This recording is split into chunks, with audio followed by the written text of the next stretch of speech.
Hello दोस्तों, स्वागत है आप सभी का हमारे YouTube channel study with smartness में।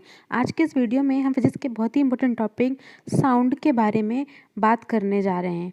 जी हाँ दोस्तों, साउंड यानी ध्वनि, इससे आपको एग्जाम में क्वेश्चंस ज़रूर देखने मिलते हैं। तो चलिए स्टार्ट करते हैं आज का हमारा वीडियो। देखते हैं साउंड क्या होता है।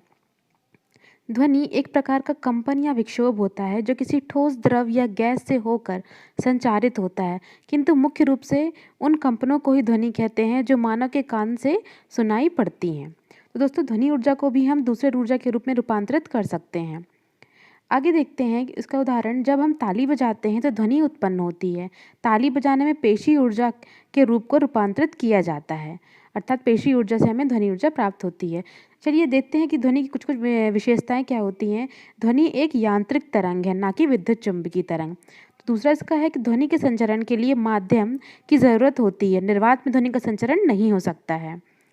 तीसरा इसका जो इम्पोर्टेंस है वो है, गैस एवं प्लाज्मा में ध्वनि केवल अनुदैर्ध्य तरंग के रूप में चलती है। देखिए दोस्तों, गैस और प्लाज्मा में जो ध्वनि है वो अनुदैर्ध्य तरंग के रूप में चलती है, जबकि ठोसों में यह अनुप्रस्थ तरंग के रूप में संचरण करती है। तो ये इंपॉर्टेंट चीज़ है दोस्तों, नोट डाउन कर लीजिएगा। गैस और प्लाज्मा में अनुदैर्ध्य और ठोसों में यह अनुप्रस्थ रूप में संचरण करती है।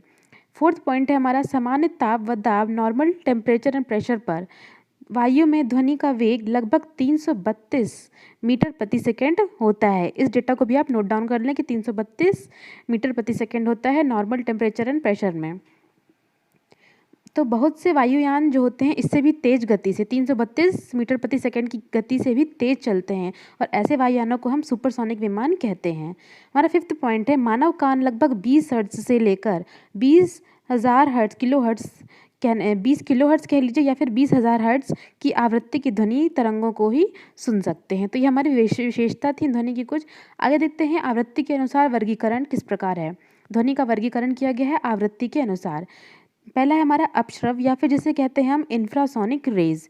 तो जो भी तरंगे 20 हर्ट्ज से कम आवृत्ति की होती हैं और मानव को सुनाई नहीं देती हैं, ऐसी तरंगे जो 20 हर्ट्ज से कम होती है जिनकी आवृत्ति, और हमें मानव आदि को सुनाई नहीं देती हैं, इन्हें हम अपश्रव तरंगे या फिर इंफ्रासोनिक तरंगे कहते हैं।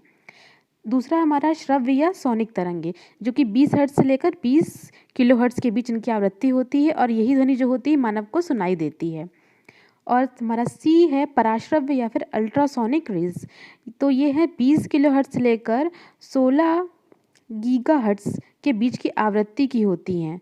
तो दोस्तों, ये इन्हें कहते हैं अल्ट्रासोनिक रेज। इसके बाद आती है हमारी फोर्थ अतिध्वनिक या फिर हाइपरसोनिक रेज, जो कि 1 गीगा हर्ट्ज से ऊपर की होती हैं, और ये माध्यम ध्वनि एक गीगा हर्ट्ज से अधिक आवृत्ति की ध्वनि किसी माध्यम में केवल आंशिक रूप से ही संचरित हो पाती हैं। यहाँ देखते हैं हम विभिन्न माध्यमों में ध्वनि का वेग क्या होता है अलग अलग। किसी माध्यम जैसे कि हवा, जल, लोहा में ध्वनि 1 सेकंड में जितनी दूरी तय करती है उसे ही हम माध्यम में ध्वनि का वेग कहते हैं। यहाँ पर एक फॉर्मूला दिया गया है, वेग इज इक्वल टू आवृत्ति इंटू तरंग दैर्ध्य।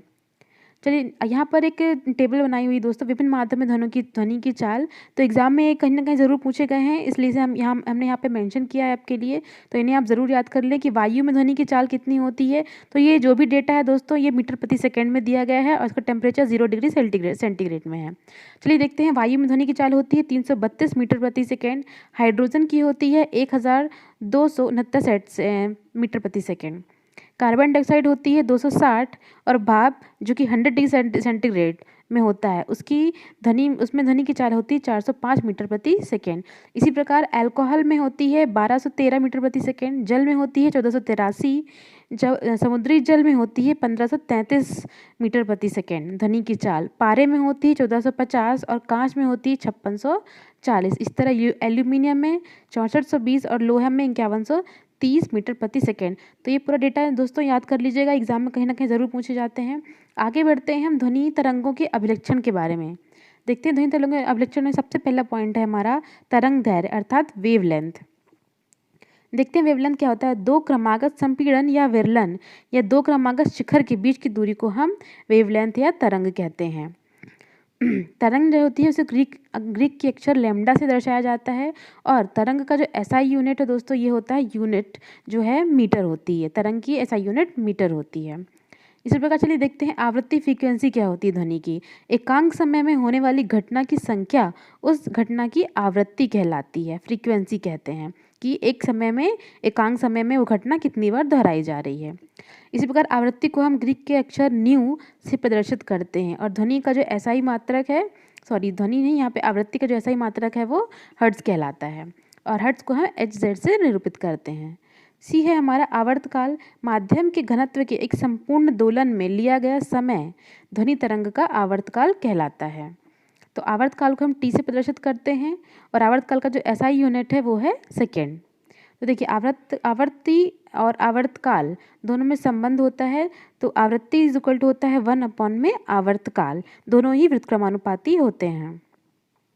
डी हमारा है एम्पलीट्यूड या फिर आयाम जिसे कहते हैं।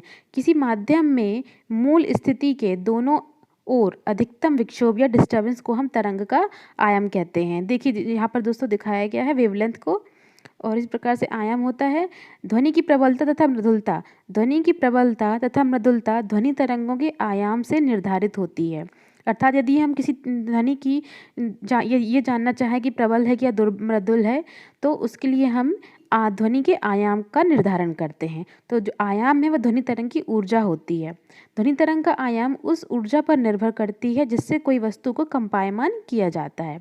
अर्थात अगर हम देखें, यदि अधिक आयाम वाली ध्वनि अधिक प्रबल होती है अर्थात तेज, तथा कम आयाम वाली ध्वनि मृदुल अर्थात धीमी सुनाई देती है। तो अधिक आयाम वाली ध्वनि प्रबल होगी और कम आयाम वाली ध्वनि मृदुल होगी या धीमी सुनाई देती है। ठीक है दोस्तों, आगे बढ़ते हैं। इसमें तारत्व या पिच किसे कहते हैं, इससे भी एग्जाम में दोस्तों बहुत क्वेश्चन बनते हैं, इसे ध्यान से देखिएगा। तारत्व ध्वनि का वह विशेष अभिलक्षण है जिसके कारण विभिन्न प्रकार की ध्वनि में विभेद किया जाता है। जैसे कि एक बांसुरी तथा एक वायलिन से आ रही आवाज़ को उसके तारत्व के कारण ही आसानी से पहचाना जा सकता है। इसी पिच के कारण एक बच्चे तथा किसी बड़े व्यक्ति की आवाज़ में आसानी से विभेद किया जा सकता है। दोस्तों तारत्व या पिच जो होता है उसके कारण ही आवाज़ पतली या मोटी समझ में आती है। तो ये आवृत्ति के कारण होता है। अधिक आवृत्ति की ध्वनि का तारत्व अधिक होता है तथा कम आवृत्ति की ध्वनि का तारत्व कम होता है। तो देखिए दोस्तों, जो तारत्व है वो सीधे सीधे आवृत्ति से रिलेटेड है। उसी तरह जैसे कि आयाम जो होता है प्रबलता दुर्बलता से रिलेटेड होता है।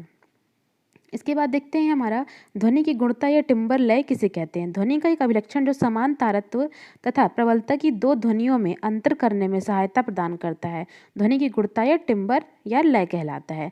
ध्वनि जो सुनने में कर्णप्रिय होती है अर्थात सुनने में सुखद होती है को अच्छी ध्वनि या अच्छी गुणता वाली ध्वनि कहा जाता है। देखिए दोस्तों, एक आवृत्ति की ध्वनि को टोन कहा जाता है और जबकि अनेक आवृत्तियों के मिश्रण से उत्पन्न ध्वनि को स्वर या नोट कहते हैं। ओके, आगे बढ़ते हैं। ध्वनि की तीव्रता जानते हैं क्या होता है।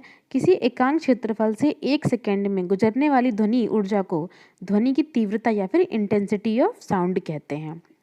माध्यम के किसी बिंदु पर ध्वनि की तीव्रता उस बिंदु पर एकांक क्षेत्रफल से प्रति सेकंड तल के लंबवत बार गुजर जाने वाली ऊर्जा के बराबर होती है। इसका जो मात्रक होता है ध्वनि की तीव्रता का वो माइक्रोवाट प्रति मीटर स्क्वायर होता है और प्रायोगिक मात्रक इसे हम बेल कहते हैं। तो दोस्तों, जो बेल का 10वां भाग होता है उसे ही हम डेसिबल कहते हैं। जो डेसिबल हमारी ध्वनि की तीव्रता को नापने की इकाई है उसे ही हम बेल के 10वें भाग को हम डेसिबल कहते हैं।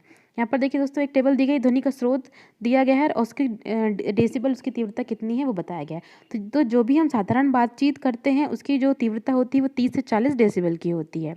ज़ोर से बातचीत करने पर 50 से 60 डेसिबल हो जाती है। ट्रक, ट्रैक्टर आदि जो तेज वाहन हैं उनकी तीव्रता 90 से 100 डेसिबल के मध्य होती है। ऑर्केस्ट्रा की 100 डेसिबल के लगभग, विद्युत मोटर, मोटरसाइकिल आदि की 110, वहीं पर जेट विमान आदि की 140 से 150 डेसिबल तक होती है, जिसे हम सुन तो सकते हैं लेकिन सहन नहीं कर पाते अधिक देर तक। मशीन गन की 170 और मिसाइल की 180 डेसिबल होती है। आगे चलते हैं। ध्वनि के वेग पर ताप का क्या प्रभाव पड़ता है वो देखते हैं। किसी भी माध्यम में तापक्रम में वृद्धि होने पर ध्वनि का जो वेग या चाल होता है वो भी बढ़ जाता है तथा ताप में कमी होने पर ध्वनि की चाल में भी कमी आ जाती है। अर्थात कहने का है मतलब है ध्वनि की चाल में ताप का सीधा सीधा प्रभाव पड़ता है। यदि ध्वनि माध्यम का ताप बढ़ रहा है तो ध्वनि की चाल भी बढ़ जाएगी। यही कारण है कि जब हम गर्मी के दिनों में जाड़े की अपेक्षा अधिक साफ सुन पाते हैं। एक और प्रॉपर्टी दोस्तों, ध्वनि का परावर्तन या रिफ्लेक्शन ऑफ साउंड क्या होता है? ध्वनि का किसी ठोस या तरल से टकरा कर लौटना ध्वनि का परावर्तन कहलाता है। प्रकाश की तरह ही ध्वनि भी किसी ठोस या द्रव से परावर्तित होती है। प्रतिध्वनि क्या होती है? मूल ध्वनि सुनाई देने के कुछ ही समय पश्चात किसी परावर्तित सतह से टकरा कर लौटने के कारण उसी ध्वनि का पुनः सुनाई देना प्रतिध्वनि या इको कहलाता है। यहाँ से भी क्वेश्चन बनते हैं दोस्तों कि प्रतिध्वनि या इको किसे कहते हैं? तो किसी ध्वनि का पुनः सुनाई देना किसी ठोस से टकरा कर, तो उसे हम प्रतिध्वनि कहते हैं। यदि किसी बड़ी और ऊंची इमारत या किसी पहाड़ आदि या किसी बड़े हॉल में ताली बजाई जाती है या कुछ जोर से बुलाया जाए तो वही ध्वनि हमें कुछ समय पश्चात फिर से सुनाई देती है। यही फिर से सुनाई देने वाली ध्वनि को ही हम प्रतिध्वनि कहते हैं। कई बार या बारंबार परावर्तन जो होता है, तो वो क्या होता है? किसी मूल ध्वनि का बार बार परावर्तन होने के कारण सुनाई देना ध्वनि का बारंबार परावर्तन कहलाता है। जैसे कि बादलों की गड़गड़ाहट की ध्वनि कई बार परावर्तक पृष्ठों जैसे बादलों तथा भूमि से बारंबार परावर्तन के फलस्वरूप हमें सुनाई देती है।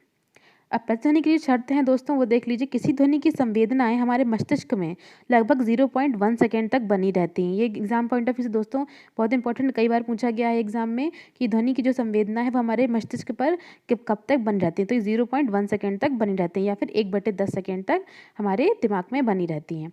अतः प्रतिध्वनि को सुनने के लिए मूल ध्वनि तथा परावर्तित ध्वनि के बीच का समय अंतराल कम से कम 0.1 सेकेंड होना चाहिए। अब जब प्रतिध्वनि सुनने के लिए परावर्तक सतह की दूरी कम से कम 17.2 मीटर या इससे अधिक की होनी चाहिए, अन्यथा प्रतिध्वनि सुनाई नहीं देती है। आई होप दोस्तों आपको हमारा वीडियो पसंद आया होगा। इसमें आप हमें कमेंट लाइक करके ज़रूर बताएं और प्लीज़ चैनल को लाइक, सब्सक्राइब और शेयर करना बिल्कुल भी ना भूलें। उसी समय मोटिवेशन मिलता है। तब तक के मिलते हैं एक नए वीडियो में। तब तक के लिए धन्यवाद।